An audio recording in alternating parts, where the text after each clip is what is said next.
조갑제 TV 시청자 여러분 안녕하십니까. 2025년 10월 5일 오후 4시입니다.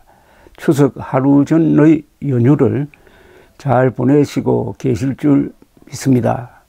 흔히 추석 밥상 여론이라는 말이 나옵니다. 선거철에는 가족들이, 친지들이 모이는 그 자리에서 여론이 어떻게 형성되느냐가 선거에 영향을 미친다고 하는데, 지금은 내년 지방선거를 한 8개월 남겨놓고 있으니까 그냥 앉아서 서로 담론을 나누는 수준이지 이게 선거에 영향을 끼칠 것 같지는 않습니다. 다만 이런 기회에 요사이 여론조사 흐름을 좀 말씀드리려고 합니다.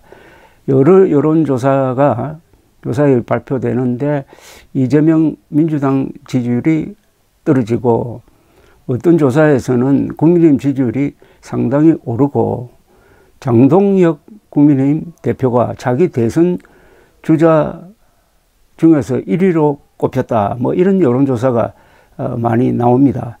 그런데 그 여론조사 기관을 보면은 별로 신뢰성이 가지 않는 여론조사인 경우가 들어 있습니다. 제가 지표로 삼고 있는 것은 두 가지 여론조사입니다. 하나는 한국갤럽이 발표하는 주간 여론조사이고, 또 하나는 MBS라고 그래가지고 엠브레인 퍼블릭, K-스탯 리서치, 코리아 리서치, 한국 리서치, 요 4개 기관이 공동으로 2주에 한 번씩 조사하는 전국 지표조사라고 있습니다. 줄여서 MBS라 조사라고 합니다. 요 두 기관을 믿습니다. 왜 믿느냐 하면은 과거의 여론조사 한 것과 선거 결과를 비교하면은 비교적 정확하게 짚었다는 그 경험칙으로 그렇게 이야기를 하는 건데,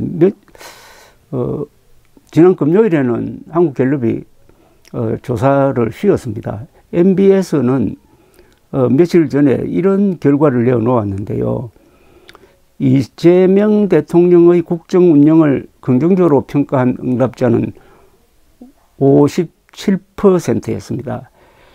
전국의 18세 이상 유권자 1,003명을 상대로 한 조사인데 플러스 마이너스 3.1%의 오차 범위를 갖고 있습니다.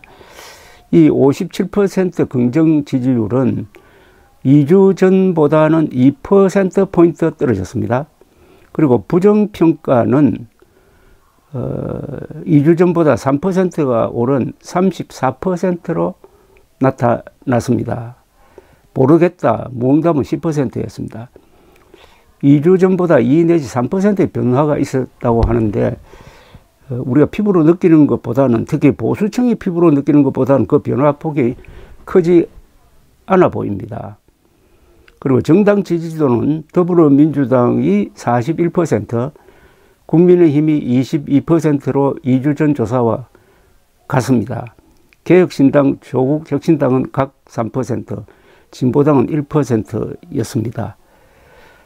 최근에 검찰개혁 또는 이진숙 전 방통위원장 체포영장 집행, 또는 조희대 대법원장 청문회 불러내기 시도 등으로 해가지고 이재명 그리고 민주당이 상당히 좀 무리를 하고 있고 언론에 부정적으로 비춰지고 있지만은 여론의 구조를 바꿀 만한 현상은 아직 보이지 않는다, 이렇게 정리를 하겠습니다. 그런데 여기서 주목되는 것은 국민의힘의 지지율입니다. 국민의힘의 지지율이 현재 22%입니다. 22%에서 거의 고착되어 있습니다. 지난 6월 3일 대통령 선거에서 국민의힘의 김문수 후보가 받았던 득표율이 41%였습니다. 그런데 지금 국민의힘 지지율이 22%입니다. 반토막이 났습니다.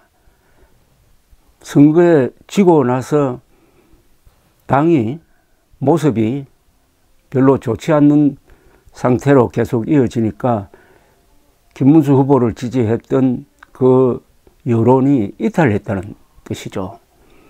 왜 이탈했느냐 하면은 중도층에서 특히 크게 이탈을 했습니다.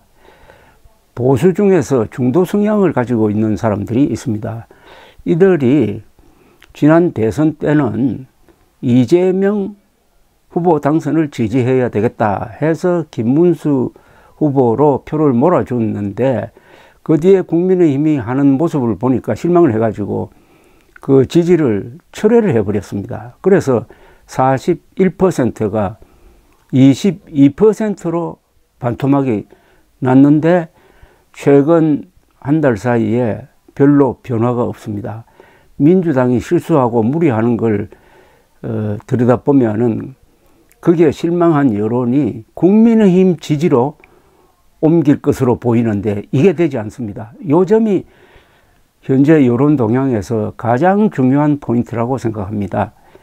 이재명 민주당 싫지만은 국민의힘은 더 싫다 하는 여론이 고착되었고, 그런 여론을 주도하는 사람들이 중도 성향, 보수적 중도 성향 또는 중도적 보수 성향 사람들이라는 점입니다.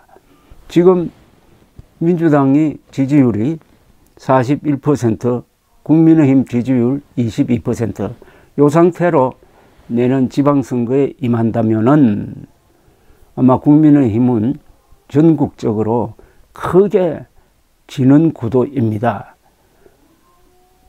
지금 이재명 정부가 검찰개혁 또는 사법부 압박을 세게 하고 있는 것도 바로 이런 여론의 지지 또는 여론 동향을 잘 파악하고 있기 때문이라고 합니다. 아무리 우리가 무리를 하더라도 국민의힘은 우리보다 더 못하니까 상대적 우위가 우리에게 있다라고 생각하고 오만해져 가지고 밀어붙인다고 봐야죠.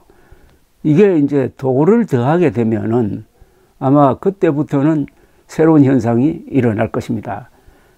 그때는 국민의힘, 민주당보다는 국민의힘이 그래도 낫다 해가지고 국민의힘 지지율이 올라가든지 아니면 중간지대에 있는 개혁신당 지지율이 올라가든지 이렇게 될 것입니다.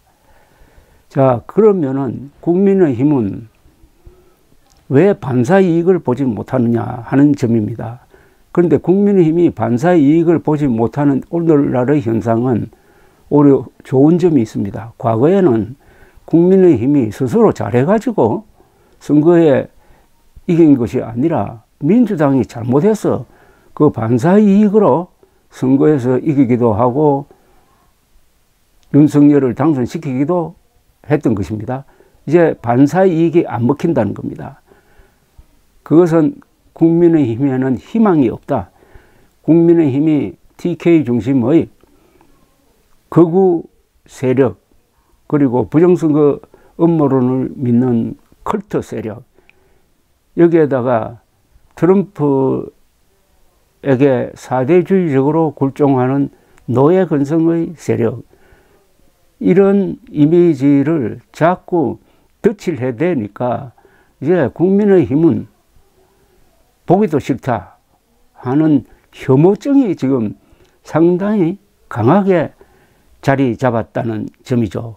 이러면은 국민의힘은 이제 반사이익 볼 생각하지 말고 스스로의 힘으로 내부를 개혁해가지고 새로운 얼굴로 내년 지방선거에 임해야 될 것이다. 최근 대구에서, 서울에서 대중 집회를 했습니다. 그 대중 집회가 여론에 전혀 영향을 미치지 않고 있다는 것도 최근 여론조사로 드러나고 있습니다.